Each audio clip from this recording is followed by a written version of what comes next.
It's Cardboard Time, episode number 41, and I am your host, Arwen Kathke, and we are live from my car.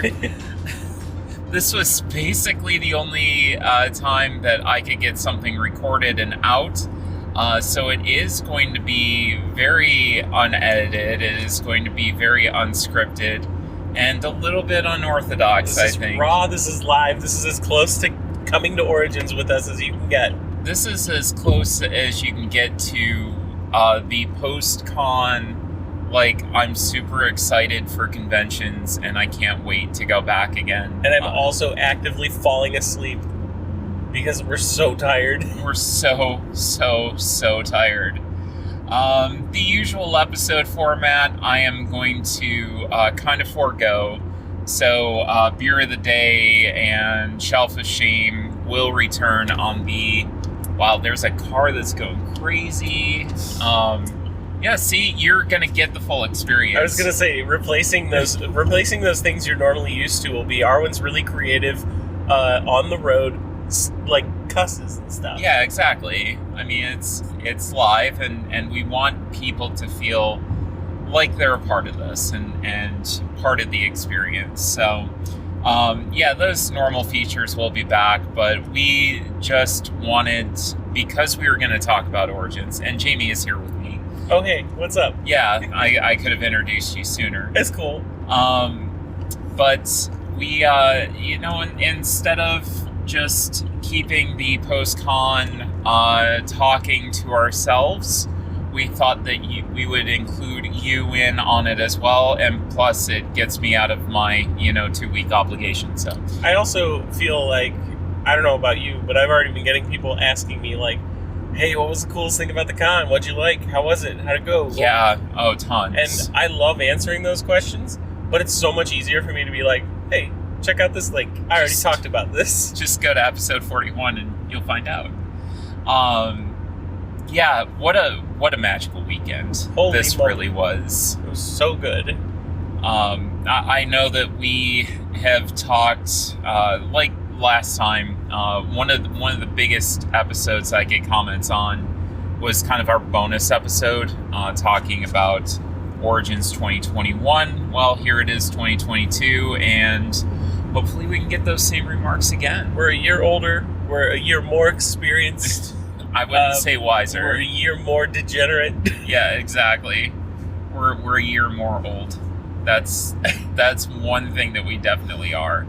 And my body is feeling it right now.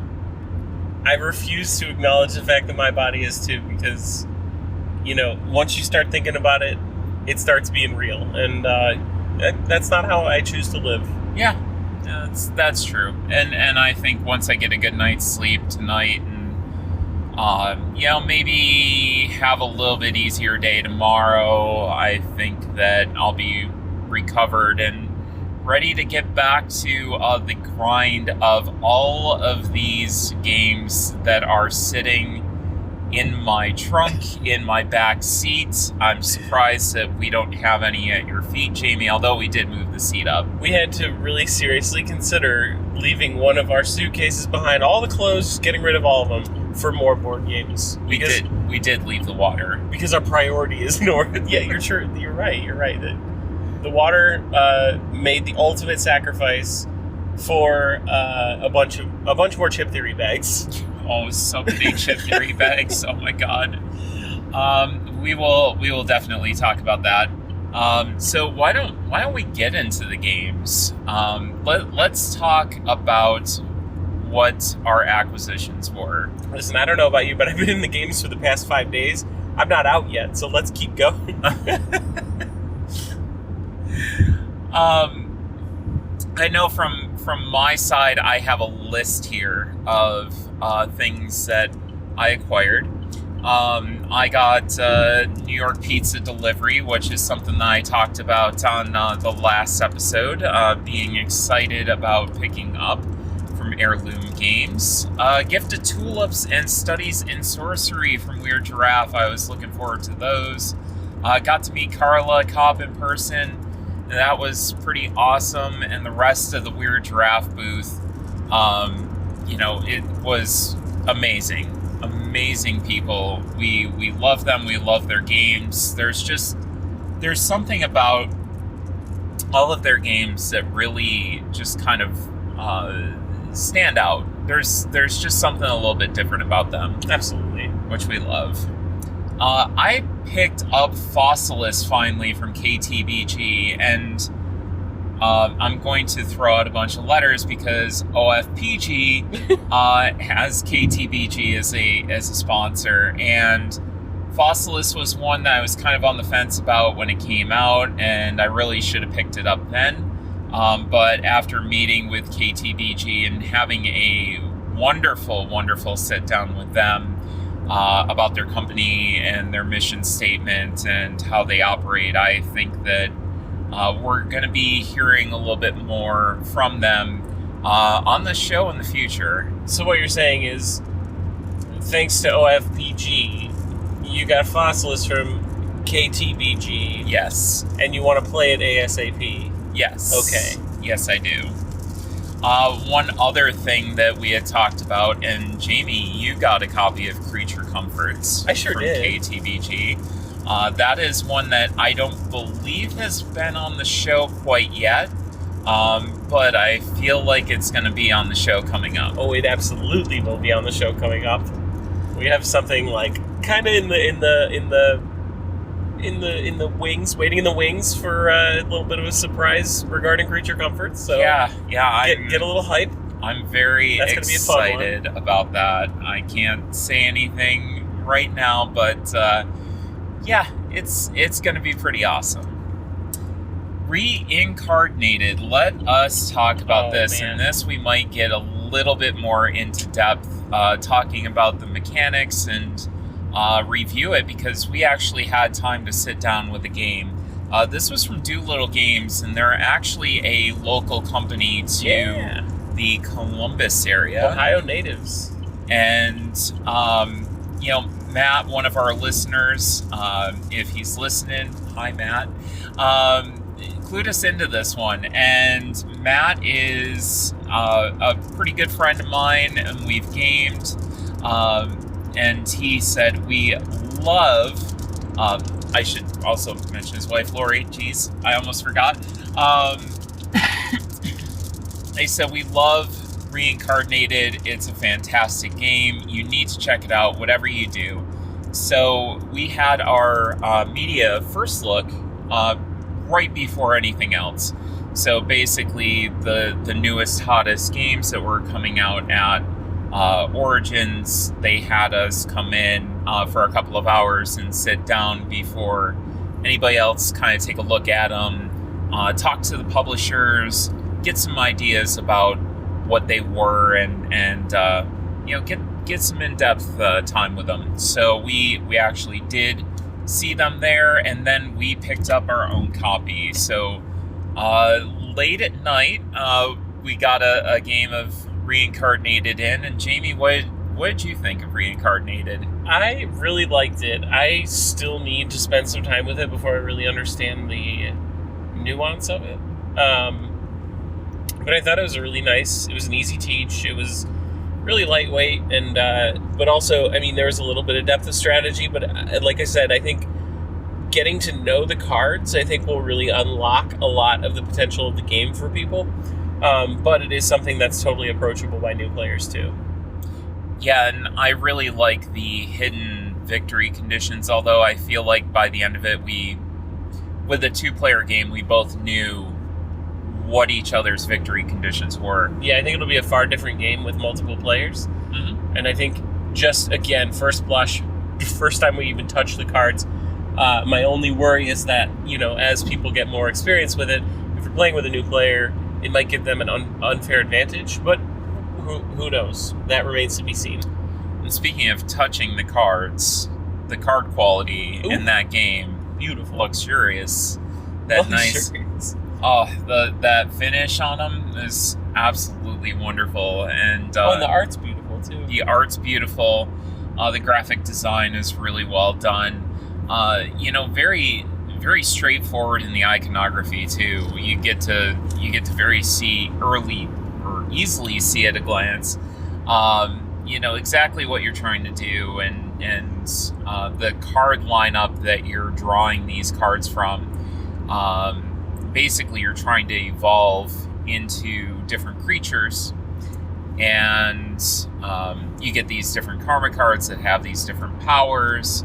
And once you reincarnate as a different animal or tree or whatever you're going to reincarnate as, you get some sort of special ability.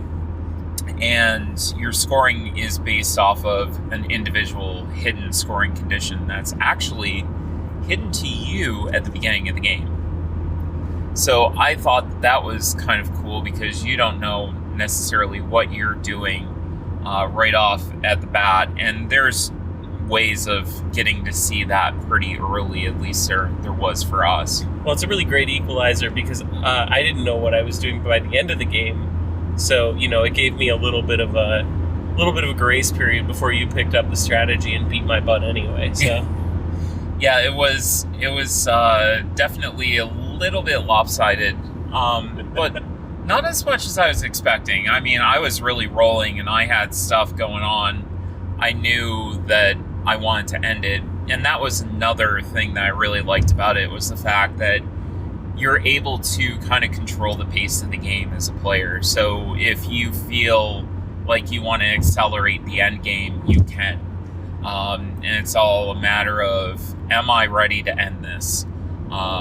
Do I feel like I have a position that I can go and I can end this and win? So I love games that do that. This does a lot of things really well, and again, in a very small package. So that I really like. The other part I really enjoyed about it, and I don't know, this was likely a show special, but we did manage to nab 2 copies for $40, which is a good price point. Mm-hmm. I think normally it's $25, which is still a fantastic price point for what they offered. And based on the little teasers they gave us about the upcoming expansions, it seems like they're going to be moving into cryptids and mythical creatures and all sorts of really fun stuff that they're going to add to the game. So I really do think there's a little bit of a runway to this that will only increase the perceived value of the game. Yeah, and I think as you get more cards in there and as you get a little bit more variety in your card lineup, it's going to change up the game pretty significantly in probably a good way. So I'm definitely looking forward to seeing what they have in mind with that. And it was really a good pickup. So thanks again to Matt and Lori for that suggestion. I'm really glad that we had that because you definitely steered us in the right direction. Well, let's talk about 25th century games for a minute. And we spent a little bit of time and money there. I picked up Green Team Wins, Sunny Day Sardines, Gartenbau, and Kohaku Deluxe Edition. So my Kohaku story, I loved Kohaku. I think I may have done a review of it on the show before, but I really love this game. It is a relatively smaller box game. It's not going to take up your standard footprint size. I'd say it's maybe a quarter of what a normal size box would be. Definitely. So there was a deluxe edition that I wasn't able to get my hands on for the longest time, and we were waiting on hearing about Gartenbau. It was one of the games that I had kind of on my list to see and check out, and we actually got into the vendor hall an hour early. Yes, we did. So that definitely helped us, get some things done fairly quickly. And while we were waiting for Gartenbau, we talked to a nice man. I think his name was Andrew. I believe that was right. Yeah. And he said, "Have you heard about Kohaku?" And I said, "Oh, believe me, I know." I said, "I'm just kicking myself in the butt that I'm not able to get myself a deluxe copy." And he goes, "How bad do you want it?" And they found 4, and they sold them out at the con.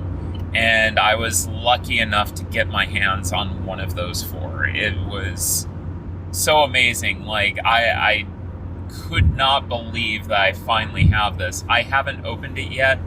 I'm waiting to get it home. Probably do a little bit of prep work to it before I play with it. I think I have to spray paint it with like clear acrylic to really try to, increase the longevity of it, because this thing's going to get to the table quite a bit. Well, and the best part of it was that I got your old copy. Yes, exactly. And it was one of the few games we actually got to play this trip. Yeah. I really liked it. Yeah. It's a really, really solid tile placement game. Extremely easy to teach. Oh, yeah. And very, very satisfying. You can pick it up extremely quickly. So very calming. Yes, it's a very chill game. It is. So green team wins. We've talked about quite a bit already. Coming out of PAX U, it was a game that I was really happy with. We play tested into the wee hours of the morning. Oh my gosh. With all sorts of wonderful people. Definitely one of the highlights of PAX. Yeah, it definitely was. And we got it out a few times during the convention. We'll talk about that in a little bit when we start talking about the people that we ran into, acquaintances and friends new and old. But yeah, we got that out, and that was a good pickup. I wasn't sure whether or not it was going to be at the convention or not. And then Sunny Day Sardines was a little pocket game that we were able to pick up. They had a coupon that was $40 or more in spend. You got this little free game, and I didn't pay it much attention to begin with. I said, well, it's neat. It's a little pocket game in a little tin, and I thought it was pretty neat. It's super charming, and the guy that helped Arwen out with the Kohaku Deluxe Edition was wearing this lovely foam trucker hat that had Sunny Day Sardines logo on it. So, like, it immediately sold you on this aesthetic right off the bat, which is great because that's exactly how the game is presented as soon as you open up this tin. It's like the size of a sardine can. The only thing it's missing is the little rolling top. Yes. And you open it up to a handful of cards, like no bigger than a deck of regular cards, in both number and size. And each of the cards has either, full-size sardines on them of different colors, or what look to be like segmented sardines of various colors as well. And the whole point of the game is you are gathering sardines and then fulfilling orders on the segmented cards, and just putting them on your side of the table, taking sardine cards from, I guess, like a market of sorts, and then exchanging those sardines for the order cards, and just trying to do your best to score the most amount of points. There was a surprising level of complexity that was introduced once you started realizing that, like, saving up for the higher point cards was good, but you never know if paying for one of the lower point cards would then reveal, another higher point card that was easier to get. And sometimes we would kind of snipe a higher point card out from underneath each other. So, it wasn't the most complex game in the world, but for a free game, it was wonderful. And I think my favorite part of the whole game is that the winner gets a little card that says Sunny Day Sardines Employee of the Month. So, again, it just continues with this really cute and fun little, narrative presentation. And, I mean, it's definitely going to be a purse game for me, or a backpack game. It's a fun one for, playing around the campfire or something like that. It's nothing too crazy, but it's fun. Yeah, it was a nice little bonus for, a $40 purchase. I thought that it was a nice little pickup, and one that didn't seem like a throwaway. No, definitely not. It has some meat on its bones, but I also think you're forgetting the most important purchase we made at 25th Century, which is the Green Team Wins fanny pack that we both bought. Oh, yeah. That very specifically is capable of carrying the entire Green Team Wins game in it. Yes. So it was designed to be of a similar volume to the components of the game so that you could carry it around in your Green Team Wins fanny pack, which is just wonderful. And a very, I would say, 90s, early 90s-esque kind of theme or feel to it. It would not be out of place in a Jazzercise video. Yeah. I was definitely getting those vibes from it. And then Gartenbau was definitely one that I had my eyes on for quite a while. And, once it hit the BGG preview list, I wanted to make sure that I took a look at it. Very aesthetically pleasing game. You're laying down these tiles, these little kind of seedling tiles, and then you basically use those seedlings, a group of 2 seedlings, to make a larger flower, and then you are going to take 2 of those and make a large flower tree, and that is going to give you a specific scoring condition based on the adjacent area. So I thought it had a really unique mechanic to it, which really drew me in, other than the aesthetics, of course. But the fact that you're constantly evolving your tableau with different scoring conditions, and then those scoring conditions scoring off of what you surrounded that tile with, I thought sounded very, very intriguing. The part that really stood out the most to me was that there was a lot of thought put into how the components interact with one another, which isn't like super uncommon, I wouldn't say, but for whatever reason, the way that the game is designed and the way that it plays and the way that you're overlaying tiles upon one another, it was really satisfying to see how they all fit together very, very nicely in a clean way. And it kind of served to further the point that it's the type of game that gets more beautiful the longer the game is played, and that is very intentional, because that is really the draw of the game, I think. Yeah, just this evolving garden that you have in front of you, and really getting that variety and that color in front of you is very aesthetically pleasing. So that was the 25th Century booth. And then talking to Thunderworks, I got my map packs. So the 5th and 6th map pack for cartographers, that was like a must buy. Yeah, I definitely got my map packs too. Yeah, you got a little bit more than that. I got a lot more than that. I went all in. I went all in on the collector's edition. I bought all the map packs. They were like, how about this cool neoprene mat? And I'm like, throw it on the pile. Let's do it. Well, look, I think Cartographers, we can both agree, is one of the games that we are readily able to get out at just about any time. Yep, and any place too, really. Yeah. And you're only limited in number of players by the amount of papers you have, which is also really good. Yeah, you can always buy more map packs. Right, and it's great because for me, when we have game nights and we have everyone and their spouses or partners or dogs or cats over, we always run into trouble with having a limit to how many people can play a game, and then you're just stuck playing party games, which is fine. Sometimes you want something a little more complicated.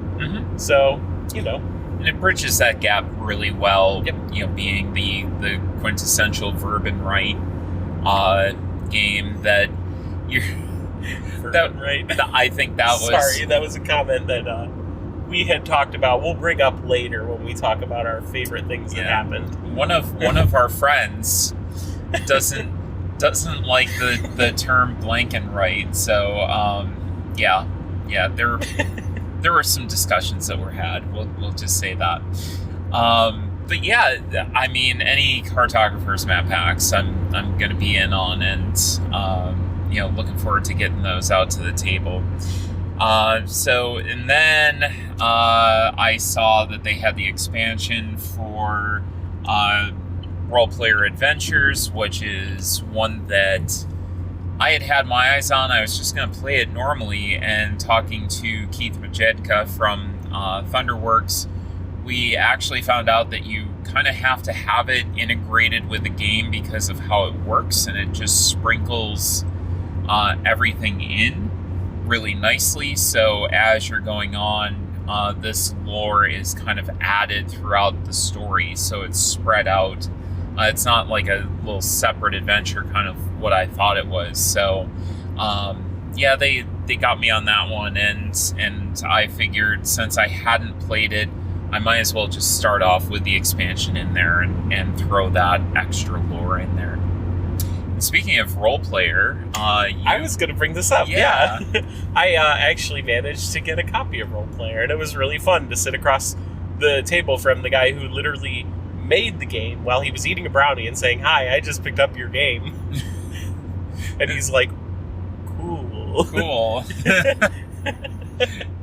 And I think that relationship kind of warmed as it did. It blossomed. We went through the weekend. You know, he's meeting a couple of new ladies out at randos. He wasn't expecting to find rando ladies hanging out at the table with his team. But we'll get to that later. No spoilers. Actually, very many spoilers. That was a lot of spoilers. Yeah, it was. So yeah, that was Thunderworks, and I had everything else that they have pretty much. So other than that, it was pretty much just keeping up with the Joneses at that point, and making sure that I had the latest and greatest. So we also had a very large box and bag that are in both of our shelves now. This was not one I went there intending to buy. Yeah. But after Arwen picked it up, and I kept thinking to myself, well, you know, these people are so good to us, and you know, it's only right that I support my friend's business. It's not about needing the game. Support good people. I mean, it's totally about needing the game. Well, yes. We had a conversation where Arwen was like, well, you know, I'll have it so we can play together. And I go, Arwen, how often does that really happen? Yeah, I tried to talk her out of it, and she wasn't having it. So just as a matter of public record, I did try to talk you out of it. You did. And you know what? I'm proud of myself because I resisted for about 5 minutes. You did. 5 whole minutes. We have heard nothing but amazing things about this game, and there's been a lot of previews. I know Mick from OFPG has done one, and he has just enjoyed this game so incredibly much. And that is Burn Cycle. This was a game that was kind of on my radar. I've got a lot of Too Many Bones on the way, but this was one that just looks like it's going to be really, really amazing. Also, I just got to throw this out there because it's not going to surprise anybody, but the brass minis they have for it look so good. Oh, amazing. I don't even know if I want to paint them. They just look so good, but of course I'm probably going to. Anyway, that's not the point of that. I am really, really excited for this game just because, you know, I also have Too Many Bones. I have a couple expansions of it. It doesn't get to the table that often, but I do think that this one might. Just because I think the gameplay's a little more contained. It's a little less RPG style, I think, from what I've seen. Yep. So it's a little less commitment from the player. It's really just show up and play rather than, oh, you have to pick a character and then you got to play that character and, you know, like, whatever. Also, you know, I heard somebody come up with a very funny name for this game in the con, and yeah, we were hearing it all weekend. So, yeah. You know, whoever that person is, very witty, but also, you know, a little in poor taste. You know. Yep. Yeah. So I'm going to withhold that information. Definitely, it wasn't one of us. Yeah, it wasn't one of us at all. Specifically, not me. It wasn't me that said it. Well, I think the origination was kind of one of the people that we might talk about later. Okay, fair. And then fair. there was a spur off of that. as well. So we're just gonna leave it at that. That's it. I think as much as I like divulging, what happened and sharing with our audience, we have to have a couple of inside jokes. That's right. For us. That's right. So I think we're gonna keep that one to ourselves. Fair. So it's like you, me, and like a lot of the people that we're gonna talk about in a few minutes. So there were some other games that we did get today that weren't on my list either. And Old London Bridge was one of those from Queen Games. What a table presence that game has. It really did. And I this game, okay, so there is a subset of games in my head that I kind of think of as like games that I know I'm going to end up playing, but I would have never picked up by myself. Mm-hmm. Because when Arwen suggests a game to me, I do not question it whatsoever. I just pick it up and play it because I know it's going to be good. And this one, her instinct definitely kicked in when we were in the media first look. I was very much tuned out because I have a hard time paying attention to rules. I learn as I play. But to echo what you said, the board presence alone was like really, really cool. So it was interesting to see that, at least, ooh, shiny.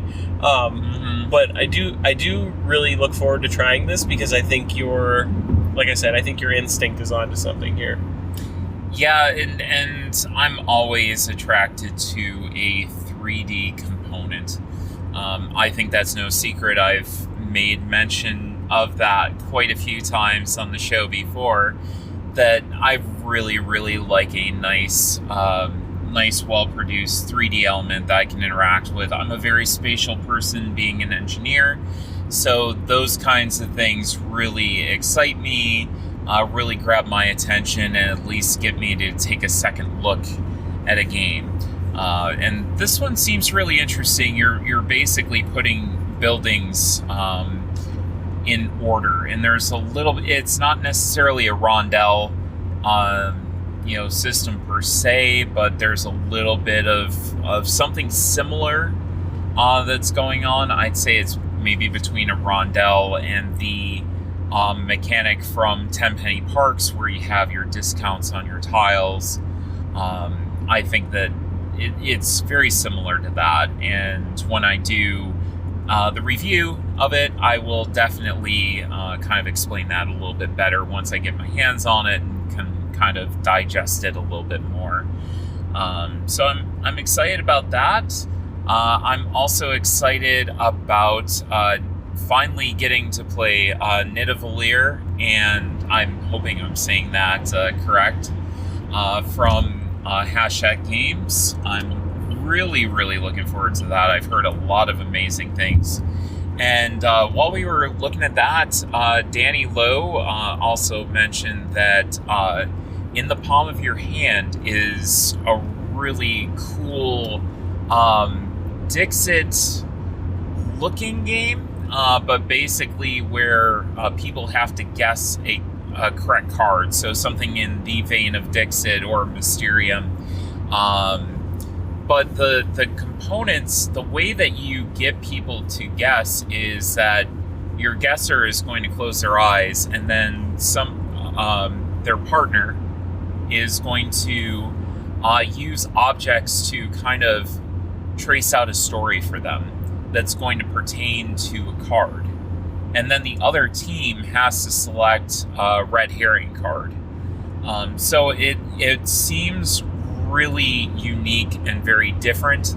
I'm looking forward to actually just playing this with Allie and seeing if we can get it to the table pretty quickly. I think this will be one that she likes. I think you and Rachel like this one as well. I also really want to shout Danny out for explaining this to us, because it was kind of an abstract game that she said, she's surprised more people aren't focused on because of how unique it is. But the way that she described it to us was that the kind of the narrative behind the whole thing is that a child goes up into his grandfather's attic and finds a box of mementos, and the mementos are the objects that you use to convey what is on the cards. Obviously they're little plastic and like cloth components, but just the imagery behind that is like really fun. And one thing that we said was that it kind of conveys like a really non-committal form of intimacy between the players, which I think is really cool, and it'll probably create kind of a really interesting experience when you play it with somebody that you're not super close with, but it'll still provide this like, I don't know, this element of teamwork that isn't necessarily present in a lot of co-op games because there's not that direct partnership. Yeah, and one thing that I do really like that it does is, back to your point of intimacy between people who don't necessarily know each other, there's no direct touching. It's all done through objects. So there's a little bit of that barrier that, people might have about touching hands or, making that physical contact. There's an object that's kind of doing that. So I think that does bring down that barrier a little bit. And I think that that's a really cool thing that it does. So we'll see. We'll see how it is. I'm excited. It seems like a really special game. Yeah. And I'm really eager to get to spend some time with it, because I really do think there's something there, Well, and after, looking through my collection of games that I've played, I believe I've played over 1,000 at this point. And you get to see the same recurring themes over and over again. You get to see area control, you get to see worker placement, you get to see bidding and auctions and stuff like that. Right. And I always like something that does something unique. Yeah, like when X mechanic really succeeds well in the newest Arc Nova or something like that. A lot of other games tend to use that because it sort of becomes the zeitgeist of the gaming industry. So it's really nice to see when people take kind of a complete opposite approach to that and just try something else. Yeah, and then I finally picked myself up a copy because it was on sale at Capstone Games. I picked myself up a copy of New York Zoo, the Uwe Rosenberg, I believe, latest Polyomino game, one of 8,057,000. But it looks really cool. It does some unique things. I've heard a lot of really good about it, and it's super cute. So looking forward to getting that one to the table. And there was another one that was at that table that I picked up. Stick It. Yes. Fortunately, Jamie's here to kind of remind me of what I bought. Neat little trick taking game. It was one of those impulse buys at the register that Taylor Schuss had mentioned that we needed to check out and take a look at. So looking forward to getting that out. I think trick taking is kind of one of those mechanics that's really grown on me when I see a game that does it very well. So that was cool. Jamie accompanied me to the math trade. That was your very first kind of being involved in it, and it was my first actually participating in the math trade and not just the flea market aspect to it. So I got some games from there as well, and I actually did a TikTok video. It was like my first TikTok. I was very proud. It was my second. You did great. I was very proud of myself for getting on with the hip young kids and doing the TikToks and the whatnots. But one way that you can really save money at a convention is by going into your math trade or flea market. Some places might even have an auction that you can go and kind of either buy or sell games. So you might be able to get a little extra cash, like in my case, or you can get some really good games in exchange, especially when it comes to the math trade. For those of you who don't know what a math trade is essentially a system that you put in what you're willing to part with. You assign it a value that you are willing to part with it for. You can also put a monetary value too. I mean, there's a trade value and then there's an actual monetary value that you can just say, if you gave me $20 cash, I would let this go.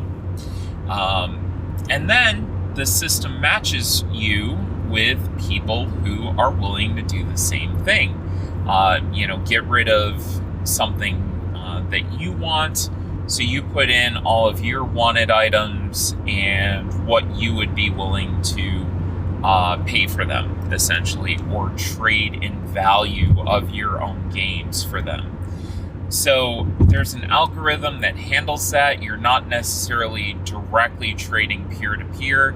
You may be trading in a chain where I might give somebody one game and they'll give somebody another game and they'll give somebody another game. And then it just kind of wraps around to where you will get something for what you're trading. Sometimes you just get straight up cash. In my case, I got a decent amount of cash. I think I wound up with, between flea market sales and the math trade, I think I wound up with about $180, which is pretty awesome. It's a good way to get some stuff. So well, it's not often you can go into a con and say that you made money. Right, exactly. Well, instead of just spending it. Right.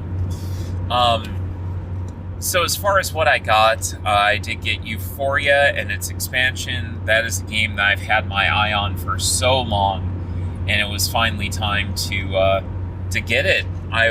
It's basically a worker placement game where you're trying to build a dystopian society, and you have to build it well, like educating your workers in that, but you don't want to do it too well because then they'll start a revolt. And it seems like a very, very interesting game.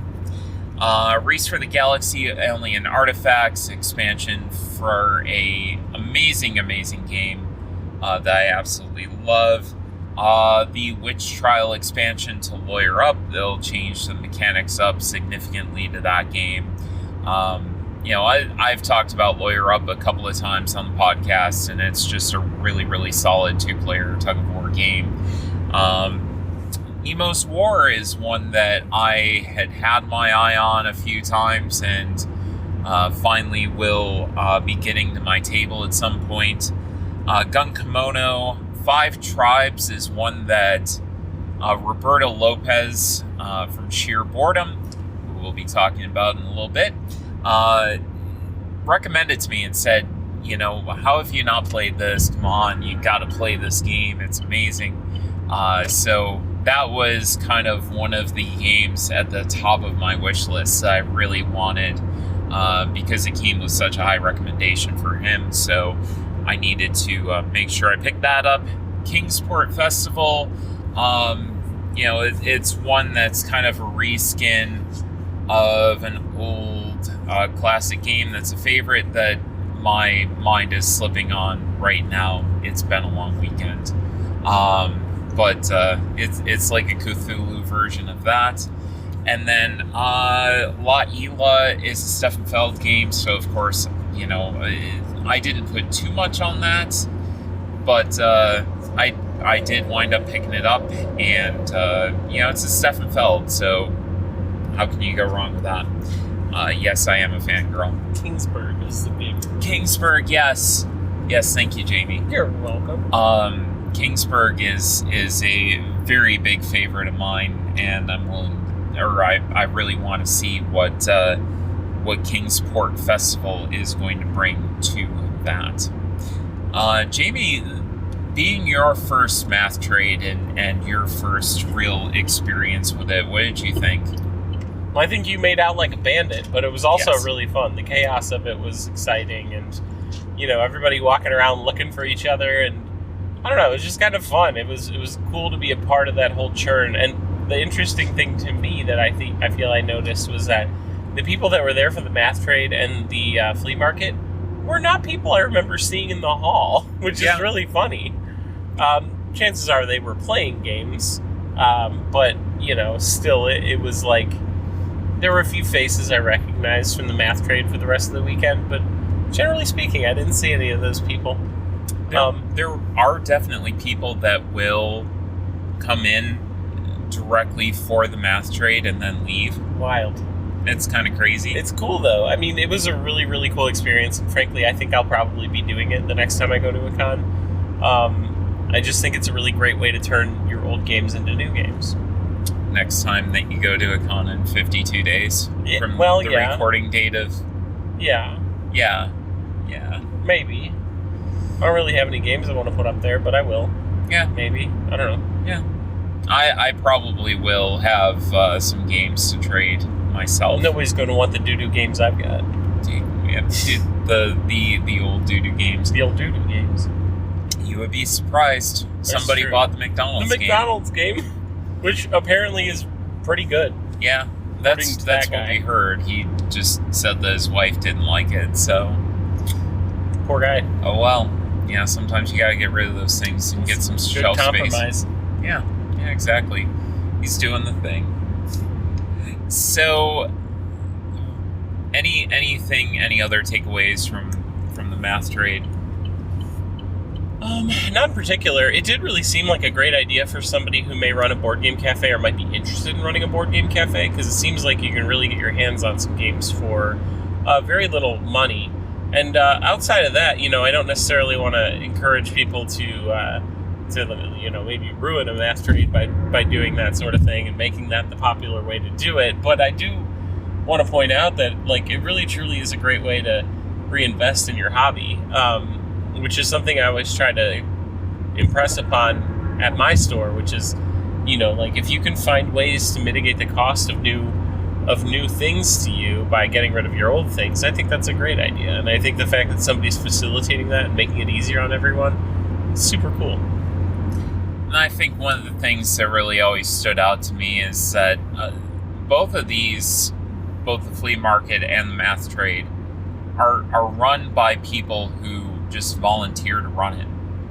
It's not an organization that sets up, this big elaborate thing. It's literally somebody that says, we'll use the software to go and run this. Mm-hmm. Or in the case of the flea market, we'll just go to BGG, and as long as you put in your sales into BGG and give them their, 3%, we're good. We'll call it square.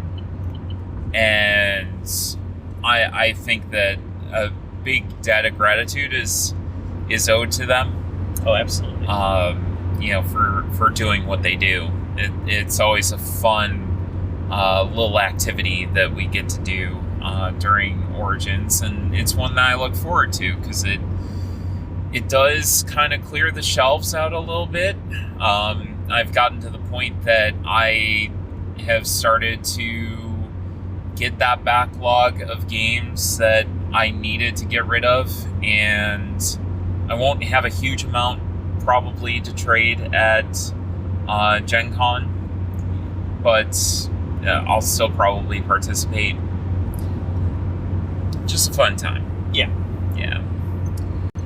So let's move on to the people and the events that we had over the weekend. And this is, I've said it before and I'll say it again, this is the reason that we go to conventions. It's apparently not to play games, because we hardly did any of that over the weekend.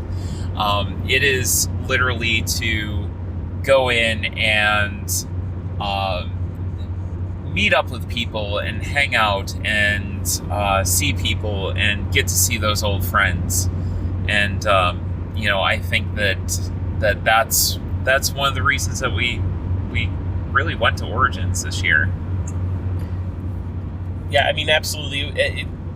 It's kind of difficult to explain how con friends feel, how they make you feel, because it's these people who are incredibly important to you for 5 days, and then you have to spend the next X amount of days not seeing them and just trying to keep that friendship kind of stoked on social media.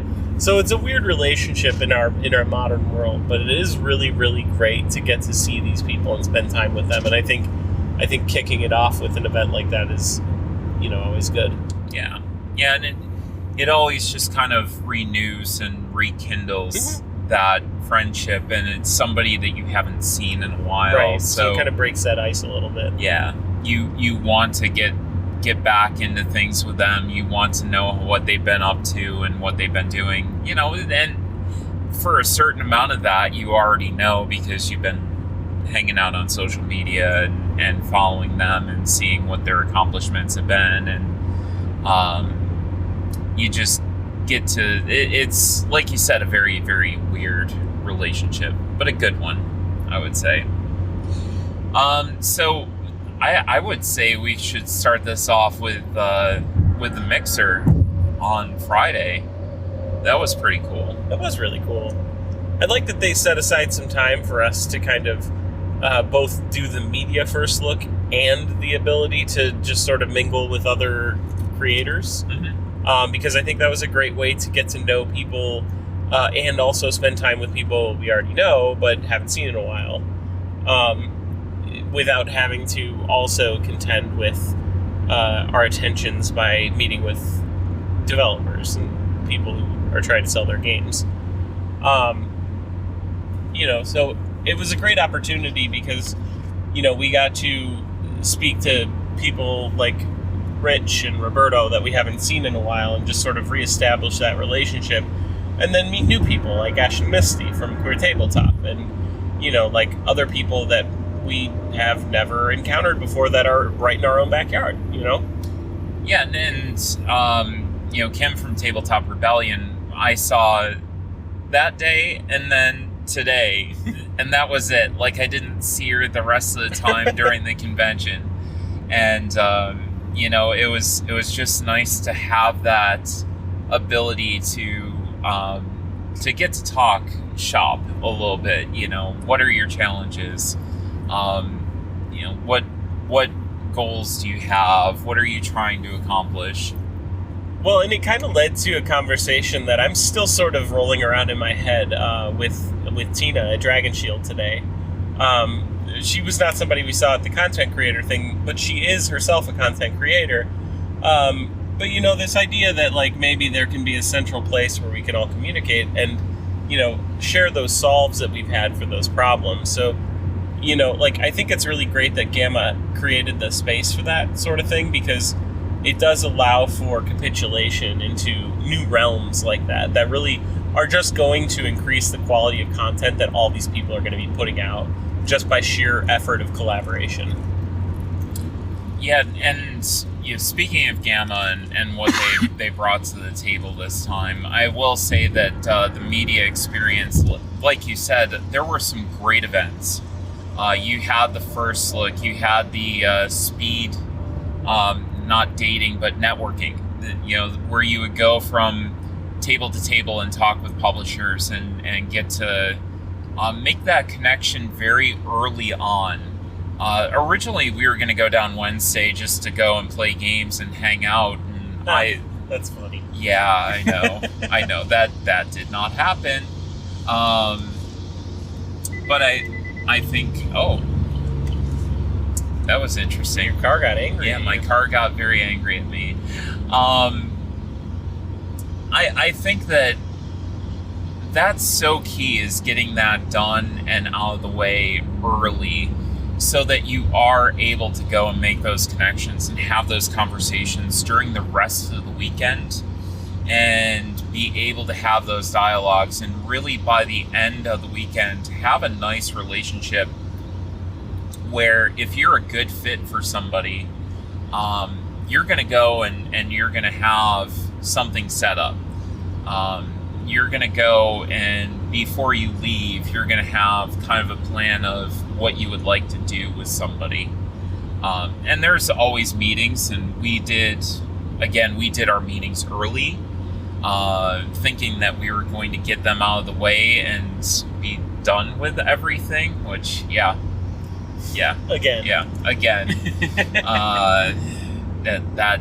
that did not happen.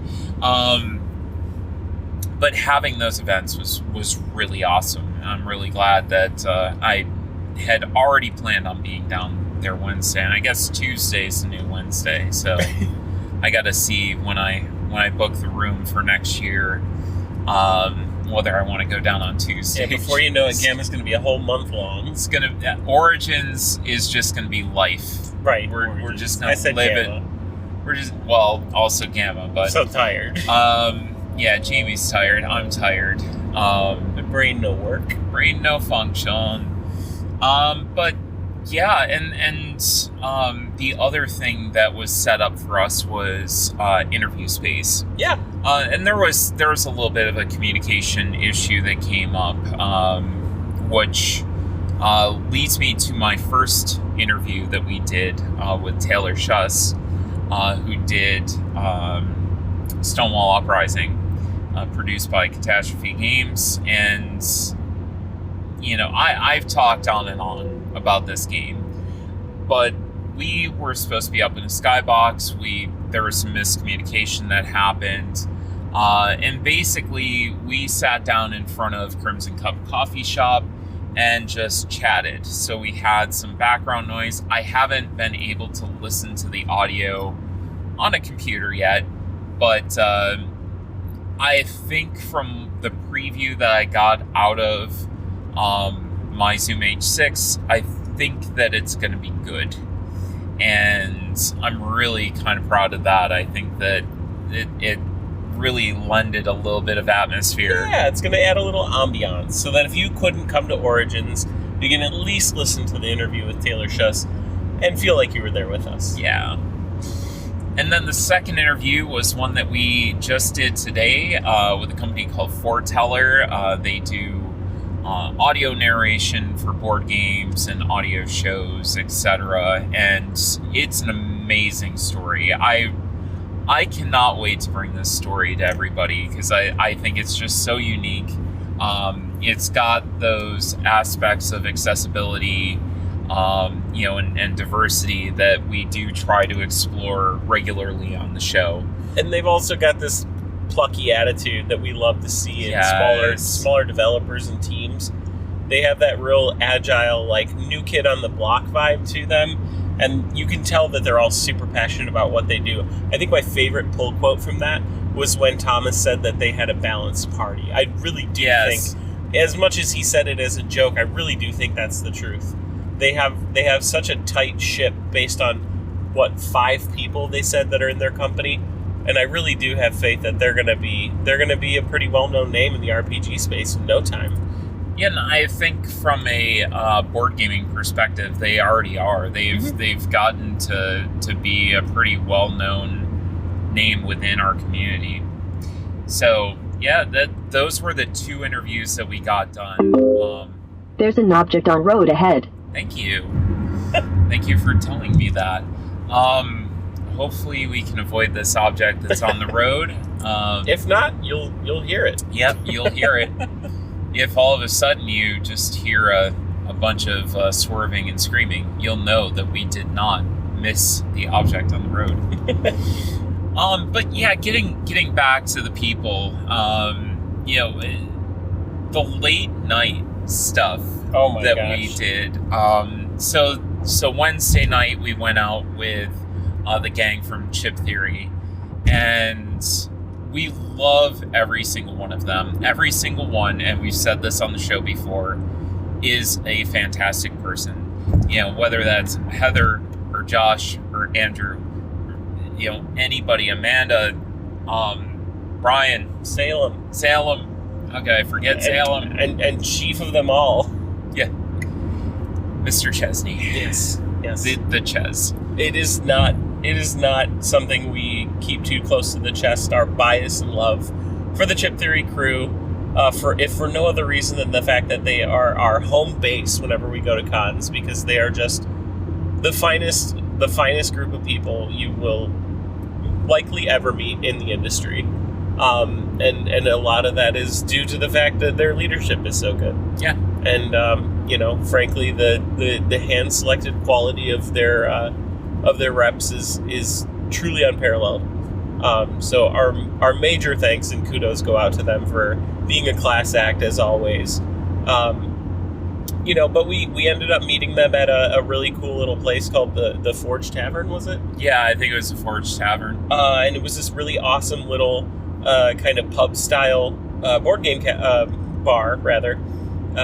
They had the longest table in the room, which is very typical for them. All just sitting around having a couple drinks, some dinner, and just sort of, rinsing off, as it were, the day's events of woe. In that their booth connectors were missing, and they had to kind of pivot and make do with what they had, which they did a wonderful job. So it was great to see them all. I think they were welcoming some new members, which was also really great because we got to know those people over the span of the convention. And it really did kind of kick off a week of late nights that we did not see coming in the best way. Because again, everybody's working. Yep. Everybody's tired and sore and ready to play games, but still tired, which really, really just makes everyone very loopy, very slap happy, punch drunk, if you will. Without drinking any alcohol. No, not a drop. So then Thursday, we went and got beers. Who Farted Brewery. Sorry, Hoof-Hearted. Hoof-Hearted. Hoof-Hearted Brewery. Hoof-Hearted. Hoof-Hearted. Pronunciation is a thing. It was Patrick Swayze night, too. It was. Tim Vernig from Thunderworks did his research, because we had talked and he said, we want to go out for beers. We need to go out. We need to hang out with you. And we loved him. He's wonderful. The whole staff that we hung out with is absolutely wonderful and fantastic people. I think this is going to go for just about anybody that we talk about. Otherwise, we wouldn't be talking about them. But really fantastic people in this industry. And I feel incredibly fortunate that we get to hang out with people and have beers and play games. And, at the end of the day, again, you are just dealing with somebody that also happens to make board games, also happens to be part of the industry. And that, to me, is an important distinction. So we get there, and they have a champagne toast to Patrick Swayze, just at random. Well, and the beauty of it is that they timed out Dirty Dancing so that the scene in which the lift occurs in the middle of the dance lands exactly on 8 o'clock, and everyone lifts their glasses into the air and cheers to Patrick Swayze. Yeah, it was wonderful. It was really magical. I really that's strange stand out. Place. Strange and unique place. They've got a pool. They do have. They just have a random ass pool that you can just go and jump in and hang out. Which everything there was just so eclectic, from the artwork to the fact that they had a damn pool. It was just wild. I loved it. So yeah, hanging out with the Thunderworks guys, getting some beers with Tim and them, and having some laughs and just enjoying ourselves. Both those nights, we didn't get any games played. We did. We got one game played, and it was Green Team. Oh, it was Green Team. We did play Green Team. We got to play Green Team for the first time. Bar. So that was good. At least we got to do something. I was selling ourselves short. Yeah, you were. So yeah, and then the other 2 nights, we got to hang out with our good friend Ray from CGE. We love her to death. If you aren't subscribed to their Twitch, you should really, really go catch one of her streams. She is do it now. Supremely talented and extremely good to her community, and really, really, truly mean this. And something that we talked at length about I really do think she's kind of setting the bar for a new frontier, as it were. I mean, that sounds a little dramatic, but like a new frontier of this industry. A lot of people are looking to CGE for their forward thinking in hiring an in-house streamer, and I really do think it's going to shake things up a little bit. I'd love to see that kind of content coming from other bigger companies like that, because it really just does showcase some of their better products in a more sincere way. It's almost like you're just chilling there playing with them, which is great because not everybody has, friends available at their beck and call to play games with.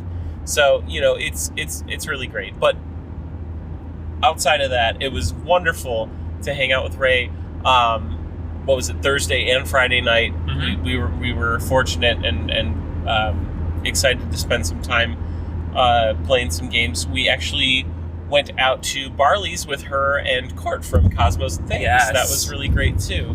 Who was another person we had a meeting with. Yeah. Another lovely young lady that we got to just, it was nice because, as Arwen said before, it's nice to get to talk shop with these people in a situation in which that presumption is not why you're spending time together. Exactly. So you get to kind of, it's almost a meta conversation about the industry, because you're no longer talking on the basis of being a professional in that space.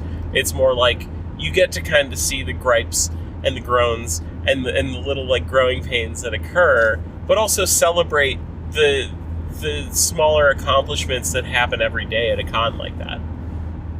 Yeah, and it really was wonderful. We went out for ice cream afterwards. It was just one of those magical moments that we were sitting there. We actually had this moment. I remember, I'm glad you said that, because we were all walking back from getting ice cream, and it's melting and running down, everyone's hands, and it's this beautiful summer evening, and there's just music playing in the distance from the restaurants that we're passing, and no one has said a word for like a solid minute, and we're all just walking together and having a good time. And I can't even remember who was the first one to say it, but they were just like, I'm content. Yeah. And that's exactly what it felt like. Yeah. It was just this weird, it was like the eye of the storm, because this crazy convention is happening around us. We've had nothing but meetings all day long. It's everything we could do to sneak away to grab a pretzel at North Market. Yeah, no kidding. Just to get some food in our bodies so that we can keep, walking around the convention and not fall over dead. And it was just this nice little moment of peace and enjoyment. Not that the whole thing wasn't enjoyable, but just a different flavor of enjoyment. Yeah. It was very serene. Yeah, it was like being a kid again. It was really cool. It really was. So that was something that really brought us a lot of joy this weekend. And that wasn't even the peak, I would say, of our out of con interaction. I would call it, I guess, because fast forward to Saturday night. Saturday night was unexpected, but also very, very welcome. We had this, I guess, fortunate, run-in with a lot of other people that we knew from the convention, and then they brought people that they knew. Which is kind of how Green Team happened last year at PAX, and ended up being the highlight of PAX. We just start to accumulate as you walk through the con after hours. You start to accumulate people that you didn't necessarily know, but you are slowly getting to know because you're now playing games together and you're seeing them every day. And truly we can now call friends because we spent time with them that night. Or in the case of, we got to hang out with Matt Hawker, who has been on the show multiple times now. And, he brought along Joey and Dylan, who, now I would consider moving into that friend territory as well. So, you like you said, you just kind of get that accumulation of people that, it's a motley crew. It is. Of just wonderful people there to just enjoy everything and just enjoy your time together. And it doesn't always necessarily need to culminate in a giant, I'm going to play a 4-hour game of something, although Cartographers almost turned into 4 hours. But do you want to describe what happened last night? Well, yeah, sure. I mean, it was, again, I mentioned it was unexpected because, part of us we met up with Matt and his friends, and we were like, oh yeah, like we just thought it was going to be the 5 of us hanging out. So we grabbed all the games we wanted and walked over to the table that we sat at the night before, which ended up being really fortunate because people had the wherewithal to remember where that table was and try to look there again, because slowly but surely over the next hour or so, while we were playing other games, more and more people started to show up. And then we get a text from Ray saying, hey, where are you? Are you playing games? So Ray shows up. And then Ray's friends from Wormwood show up. And then, you know, the folks from Dragon Shield eventually appear. And all the while, we're sitting there going, we are so tired. You know, some of us have to fly out the next morning. Some of us have just been on our feet or, you know, like making content for like 4 days straight. I mean, we are at the end of our proverbial rope, but we all just don't want this to end. And it was just this like persistent like pulse of energy that would just kind of bubble up every now and then. And we decided that the best way to include everyone in this moment was to play cartographers, because, as I mentioned earlier, it's only limited by the amount of people for whom you have paper and pencils. And cartographers isn't a super involved game, so it was nice because we all kind of knew how to play it, maybe except for Matt. We all knew how to play it, and we all could figure it out without a whole lot of mental energy. So we start playing. Then slowly but surely, things become frayed at the seams, let's say. You know, my house rule for cartographers is that you must come up with a title. You can use your regular name if you want, but you must come up with a title. You have to come up with a name for your map, so like the location that you're mapping out, and you have to design heraldry on the little shield above the map. And it doesn't have to be super complicated, but I think it's just a fun way to get things kind of moving a little bit, like flavor-wise. It just gets people into the game a little bit more. So, of course, I recommend that to everyone. And things start to fall apart at this point. Yes. Because Matt, dear Matt, somebody who I really feel I grew close to over this weekend in a very good way. How could you not? Just a lovely person. Decides to dub himself one of quite possibly the funniest names, arbitrarily, of course. So for the rest of the evening, he's known as Hamlord, which itself spawned so many jokes that I just don't think I'll ever forget. Yep. And it's one of those things where it's probably not as funny to you, you know, explaining it, so I won't go into much more detail, but it was just one of those really magical nights where every so often somebody would say something completely out of pocket, and everybody's just so tired that you would think it was the funniest thing you had ever heard in your life, because we all just start getting the giggles, and everybody just starts ramping off of each other. It was so fun, and it was extremely long. Yes. Longest game of cartographers that I've ever played in my entire life. Just like, oh wait, when did we flip another card? What do you mean I have to draw a monster here? Who draws a monster? How do you do that? And it's just like, we went over these rules. But you know what? We're just having so much fun, it doesn't even matter. Yeah. Yeah, and to cap it all off, our good friend Justin Peters, you know, co-host of the show on occasion, shows up. You know, they came down with their 1-year-old, and Justin and his wife and their 1-year-old come down, and Justin comes back for this magical cartographers game, and he goes, I miss people. He goes, I didn't think that I'd ever say that, but I miss people. And that really sums up, like, the whole experience. Yeah, I think so. It's really, that stood out to me as, like, yeah, that's again, the whole reason why we do what we do. Yep. Why we go to conventions. You know, why we go and go and go and go and produce these podcasts and, you know, go out and play these games and try to deliver this content. And put our bodies through 5 days of turmoil. You're welcome. I've shortened my life by, you know, at least 6 months based off of the It's so past worth 5 it. days, but it's so So worth it. And really the only we had like a beer, or I think it was one beer at the tavern, and then we had a flight and maybe another beer when we went to Hoofarted. Yep.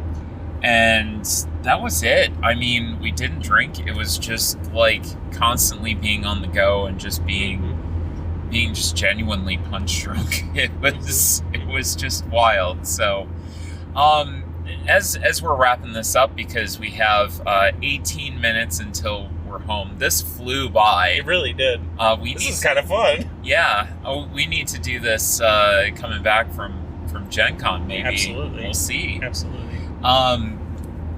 So as we're talking and as we're wrapping up, a couple more things I did want to mention. We did get the opportunity to meet up with Jeff Sorensen and Zach and the crew from Tabletop Gamers. And we actually impromptu wound up hosting 3 panels. Yeah, 3 panels total. We were panelists on 3 panels. Yep, 2 Gender 101 panels and 1 Ally 101 panel. Which were amazing. Yeah, and we really had some good discussion. We had some great questions. People were there to develop understanding and really try to get to know like exactly what we go through and what our thoughts are on some particularly relevant, recent topics that have been going on in our lives related to legislation around trans women in sports and, affirming medicine for youth and things like that. There were some questions revolving around that. There were some questions revolving around, hey, how much do I have to do to be an ally? How much, support do you need? And what's the best way of going through and doing that? So I think we might be doing the same thing at Gen Con as well. We'll see. But those were a lot of fun. I really enjoyed that. Yeah. I really, really enjoyed that. I think, we took 3 hours out of the day, and I think that it was worth it to provide that education and provide that good visibility. I've always said that I think one of the best things that we can do is provide a good, visible face that somebody can relate to, a human face that, like you said, and I think really sums it up very well, demystifies the whole trans experience. Yep.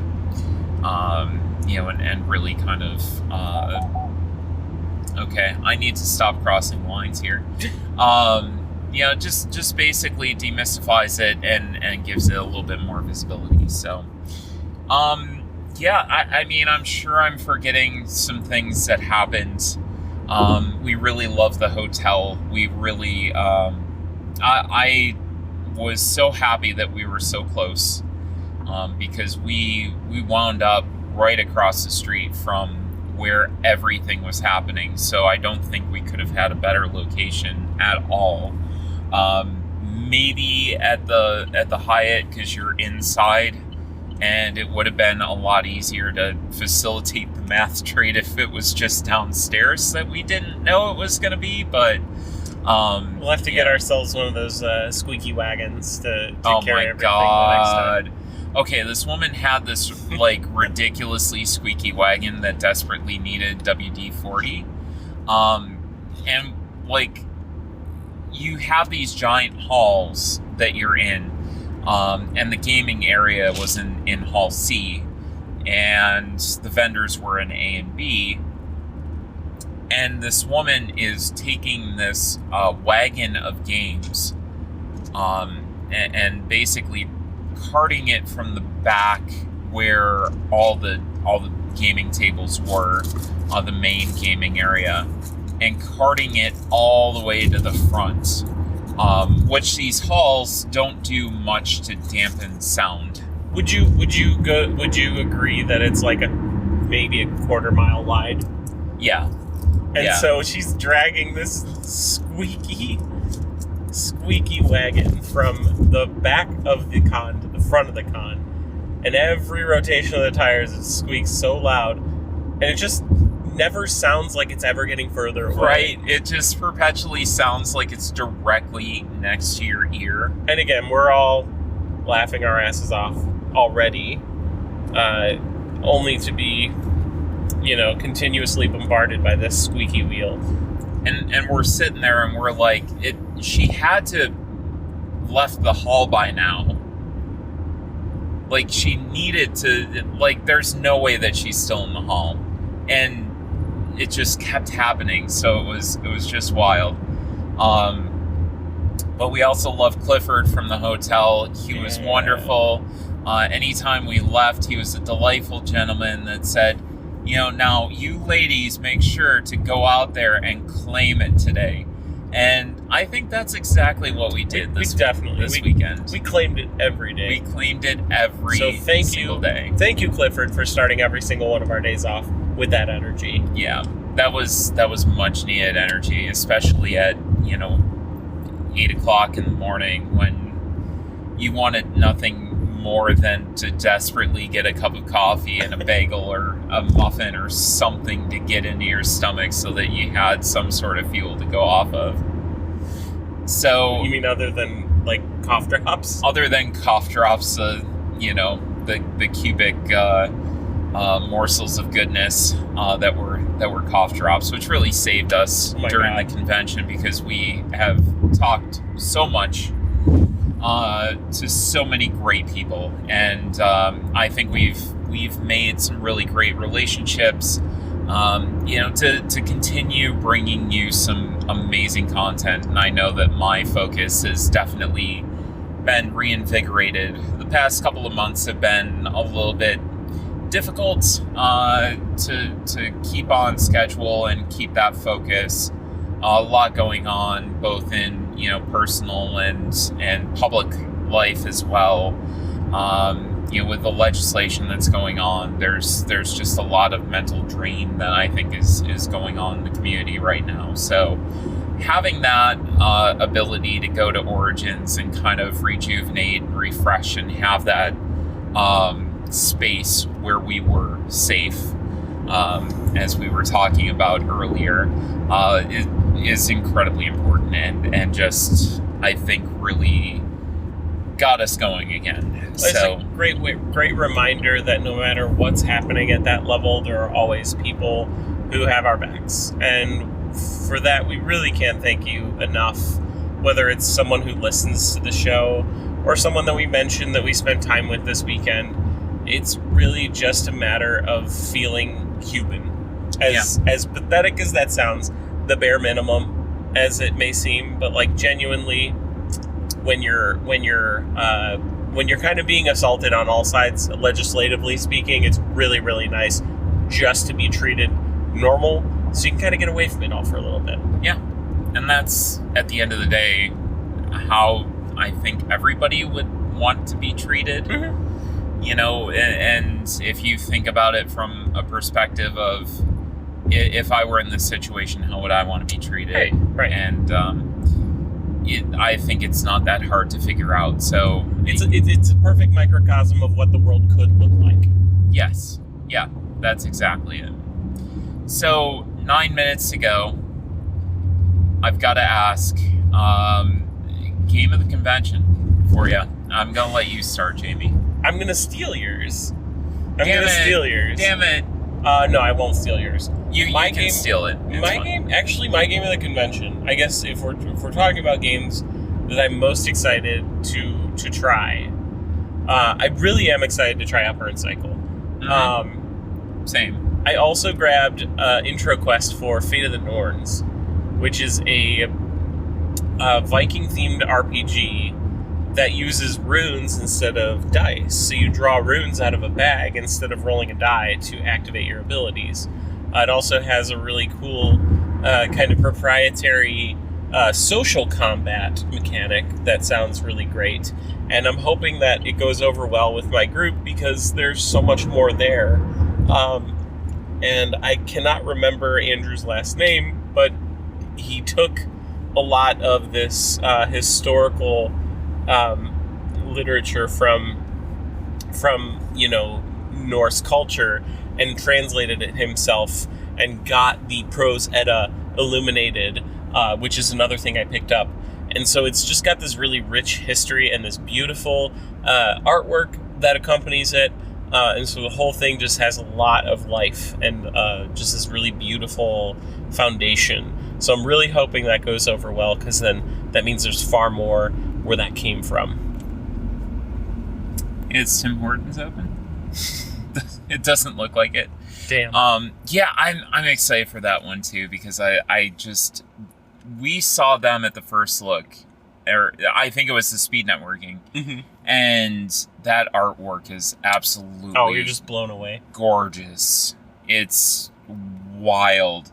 And I think a lot of care and dedication was taken in making a fantastic product. So I'm interested to hear what you think about that. I think for me, as far as the games that I'm looking forward to most, I'm definitely looking forward to Burn Cycle. I am looking forward to Septima. This was an amazing game that actually Allie messaged me, and she said, "Have you heard of this?" And I said, "No." And we have now. Looked at it, and yeah, she's like, "Well, just keep your eye on it and see." So I saw that it was a Kickstarter release, and then I saw that they were doing demos, and wow, this, like, what were we, 3 turns in? I think we maybe got 4 turns in before we kind of had to go and say goodbyes to everybody. This game is an absolute must-back for me. It's gorgeous artwork, an amazing theme, really cool mechanics, and it's hard for me to describe right now, but I probably will talk about it on the next episode. Just really looking forward to that. The Kickstarter is going to be going live on Thursday, if you're listening to this as it drops. And yeah, I am absolutely in. Roberto asked if I had tried it, and I said nope. So I had to go over, and he says, "Look, you need to at least play one game, Arwen. Just take some time to yourself." He said, "Don't get burnout and go try something." And that's what I needed to try, and I'm all in on this one. And then Shamans as well. Oh yeah. Matt showed us Shamans, and it was a game that Justin had tried to show to me before, and we finally got it out to the table, and wow, is that unique. It really, truly is. And that's a Studio H release, and it's basically a sister producer to Hachette. So yeah, that was a really, really cool game. Trick taking, social deduction, like you said, and wow, it's definitely going to be a pickup for me as well. So you guys have a lot of good content on the way. Lots of exciting surprises, too. Lots of surprises that are going to be happening soon. So, again, don't want to divulge that. We've got to save something for you, but I'm really excited about what we're going to be able to develop with you, or for you, over the next several months. And Gen Con, as of this recording, I believe is 52 days away. It's going to be a mad dash to Gen Con. So we're going to get organized. I believe we're going to try to maybe get some video content going. Finally, fingers crossed, because you can't see Jamie in the car. But yeah, you've been riding along with us this entire car ride. back from Columbus with us, and it's been pretty much as we left the con. Yeah. As hot as the hot takes get. Yeah, and I'm glad that we were able to share this with you. Please, let us know if you were at the con, what your favorite moments were. I'm sure I miss people, but just a magical time.